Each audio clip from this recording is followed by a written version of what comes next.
Yeah,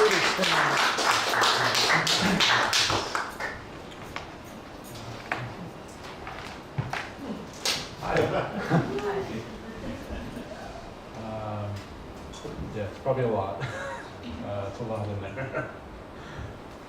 Any questions to begin with? How long did it? I'll start. How long did it take you to,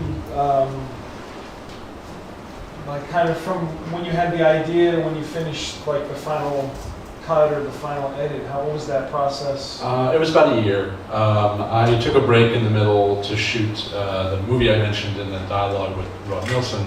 Countercurrents was shot in September of last year, and I took a break during that, and came back to it fresh. And then the whole time, Joe Dante was after me because this is supposed to be originally just a very short website, Trailers from Hell website, little featurette. And I kept on, it kept on like ballooning, and it kept on mushrooming. And he goes like, we paid you. Where's the feature? Where's the little featurette? And I was like, it's coming.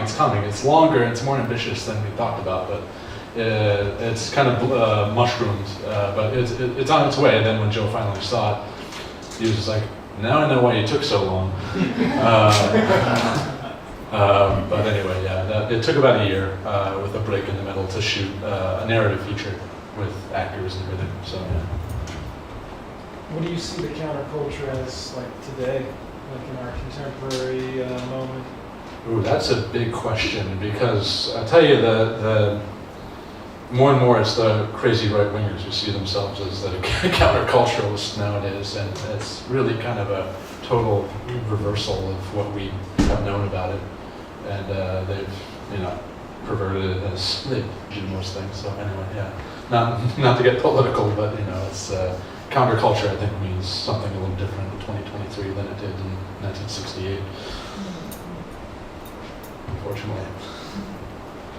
Somebody have a question?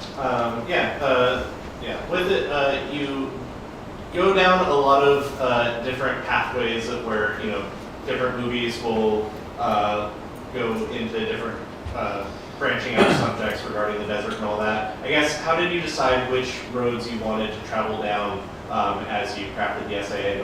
Were there any tangents that you kind of hit dead ends with, or didn't make the cut? I hit, Joel Roth, who is credited with the creative consultant, was a major contributor in because I kind of stuck after a bit. By the time I broke to shoot Countercurrents, I wasn't exactly sure where to take it for a bit, and then Joel mentioned that he that he had seen Peter Watkins's Punishment Park on, I think, the Criterion Channel, and said that that would make a good addition to the Zabriskie film, and I was like, God damn, that's a great idea, because where the Zabriskie Point is where the counterculture goes to live, Punishment Park is where the counterculture goes to die, and then that led me down other roads. At the outset though, it was just really became originally it was just having lunch with Joe Dante, as I mentioned in the preamble, and him mentioning, my mentioning to him that I got this crazy idea during the lockdown that I don't know who would want to see this, but I think it would be very amusing to edit Zabriskie Point against Mad Mad World. And he laughed and said hey, well, if you do it, we'll feature it on the website. And then once I learned that Mad Mad World was the last of the Camelot movies, as I call it, the last movie that was released before the big event of JFK being assassinated, I was like, oh, this is becoming something else now. I think I'm building a bridge from culture to counterculture, from the age of innocence to the age of not so innocence. And that's really where the idea of a larger movie began, rather than just the mashups. When it went beyond the mashups was in discovering that Mad Mad World was the last movie released before JFK, the last big movie released before JFK was killed, and that being the last movie of the age of innocence, and then flash forward to Zabriskie being way past that critical juncture point in history, and I was like, okay, I'm mapping something out in my mind now that I can kind of see a road ahead. and that's how it kind of came to be. Yes. When you actually went to Zabriskie Point and like when you were there, it looked like quite a touristic vantage point. Did that create something like a surprise for you? Were you looking for kind of a desert, middle of nowhere, away from civilization feeling as well? Well, I knew it was a tourist attraction. There wasn't any major disappointment to me. It was just like, well, I can, it was like there were people going up. There's like a little kind of like elevation and a kind of a spiral road, like a 13. And I was like, well, I can still get the shots I need. It's no tragedy.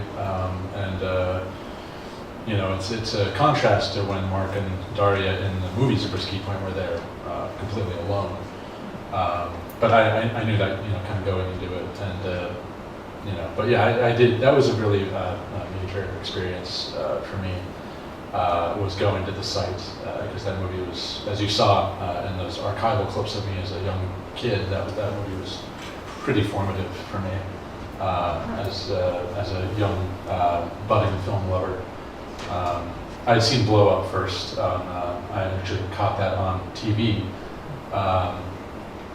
90s television used to be great because I'd come home from a day of school, like 5th or 6th grade, and Bravo, once upon a time, used to show old movies. Now it's all reality TV, but back in the day, they used to show movies, and most every day it was a British film that was shown. So that was like my after-school special.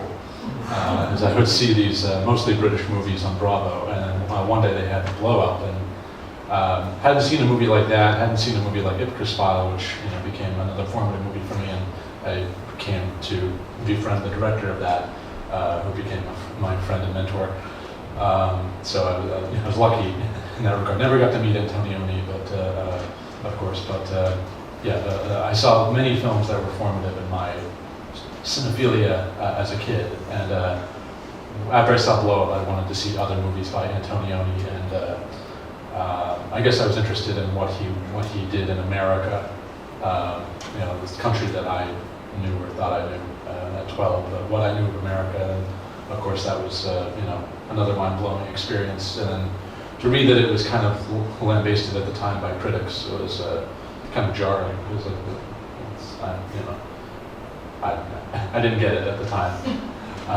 Why it was so reviled. Now it has a really revamped and souped-up critical reputation. Now people love it and have forgiven it whatever crimes or imaginary crimes that it perpetrated. But originally it wasn't a well-received movie. It was kind of a flop for Antonioni. Did you want to talk a little about your film Countercurrents? You mentioned in the film, and then a little bit. What can we expect day from that film? Day by day, it gets edited. That's what I'm working on nowadays, around the clock. I was just editing recently. Brett Anders, who used to be the SF MoMA projectionist, plays an JFK assassination conspiracy theorist in the film, and makes the blow-up connection at one point in the movie. So this is like this movie is a bit, if you want to, I don't want to sound pretentious, but it's a bit like the Rosetta Stone for Countercurrents. There's a lot that's in that movie that's in this movie. So it's and of course a lot of there's a kind of an inside jokes to movies like Greetings, which you saw with it's like this is a picture of the grassy knoll, and I want you to blow it up, and I saw it blow up. I know how this is going to turn out. We did a lot of tributes to Brian De Palma in that film and Countercurrents as well. So there's a lot in this that's in Countercurrents, except it's a narrative with characters, with a story, I guess, with an arc. So. Any other questions before we go? A couple questions, yeah. I was running in and out and I missed some. Where can I watch it? Like online? Yeah, what's the next steps to show this film? It's been submitted to the number of the fall festivals, so we'll see. But it's not online at the moment. No. This is Will it be? I was joking early on. I'm not sure if you caught the joke. The reason that you see this, I know. it's a funny guy with glasses and a hat, is because I didn't want the title advertised because that can mess up Yeah, I edited your that. festival run if they know that you showed it. I mean, it's a small enough audience here that it Right. shouldn't matter, but I'm just trying to play it safe. Gotcha. Yeah, hopefully by next year, Next year. you know. I do have a fair use attorney that I'm talking to, so there's going to be just clearing it for pass, which I think I'm in a pretty good spot. There are a number of films that have passed the Rubicon or across the river. No, that's not the expression I'm looking for. Was that in the credits though? You mentioned it passes something test. It's fair use and everything. Yeah. You hire a fair use attorney to clear everything to confirm that everything is actually a fair use doctrine. But I mean, as far as I know, I was critiquing and creating and educating and everything. So and there are other films that have done this, like Los Angeles Plays Itself by Tom Anderson is a great example of a film that is out there with tons of clips from other movies thanks to fair use. And Room 237, I believe, also uses fair use, and a number of other movies as well are all qualify under the fair use umbrella. So, but yeah, you do need an attorney and an E&O insurance, as it's called, which I don't want to get too technical, but which is errors and omissions insurance. So this type of, I guess you'd call it a found footage movie, has its own legal hurdles to clear. But it shouldn't be too hard. You had your hand up in the back? Yes. Yeah. Well, I'm very much surprised by the film. Oh, thank you. It responds to me very deeply because I was there in the founding of the counterculture and a lot of people. I envy you. It's great. Thank you very much. Thank you. Anybody Thank you. else? Thank you so much. Before we go? Yeah. Oh, thank you. Thank you. It was a lot of fun to make. I will say it was a lot of fun to make. And it was like the perfect kind of COVID It was a lot of movie. fun to watch. Oh, great. It was thank you, Meredith. It was a perfect COVID movie because I didn't have to go out and shoot much of anything to make it. It was all mostly editing room. So going into my library of clips and movies and finding the clips I wanted to use and then comment on and everything. So the fun was all in the archiving and the editing, and I didn't have to, other than going to Death Alley in the end, there wasn't much in terms of shooting. So it was the perfect COVID movie in a way. Is there an after party? Do you want to mention the spot? Yeah, Wow. I'm thinking Hang we're out going to with probably migrate over towards North Beach to a bar if you want to continue hanging out. And if you have any more questions to ask one-on-one. I do go for a beer. This is a celebratory event to show this to an audience for the first time. You were the first. This is so individuals have actually seen it, but not any kind of full crowd or audience. So this is the first audience for it. It's gotten a good reaction from those individuals, but you can't gauge a movie and it's how well it plays until you see it with more of a crowd. So. Well, thanks for making it and being here. Yeah. Today. For showing It's awesome. up. Also, a couple people out there were on for Scout Tafoya's talk this past week through the EFC group. He was also a big inspiration. He made a feature-length movie that you should see online.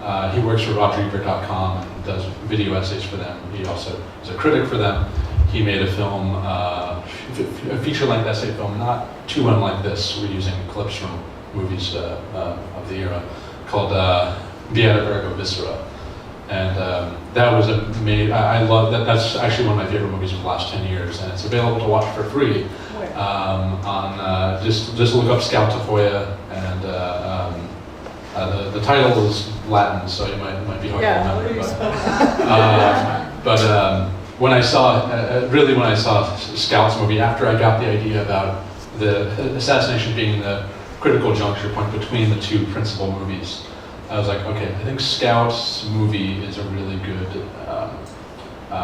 kind of reference point for me to kind of follow. And then of course do my own thing with, I was very proud that when Scout on the meeting this past week was effusive in his praise of this, so that was like the approval that I most wanted to get probably. Anyway, yeah. But he's a young guy. He's younger than I am. He's made more features than I have too. So yeah. You're catching up. Kids these days, am I right? Anyway. Thanks, Dan. Okay, thanks. Thanks, everybody. See you next time. What was the name again? Can you spell it out? B-E-A-T-A. Thank you, Mayor, for coming. Yeah. You know, I love a book going like that. I love it when off behind especially. Thank you for coming. Thank you so much. Oh, good. You're coming before that. Yeah, she's supposed to join us at some point. I'm not sure if you have, I have my box in there. I think I'll give her. Did you mention that?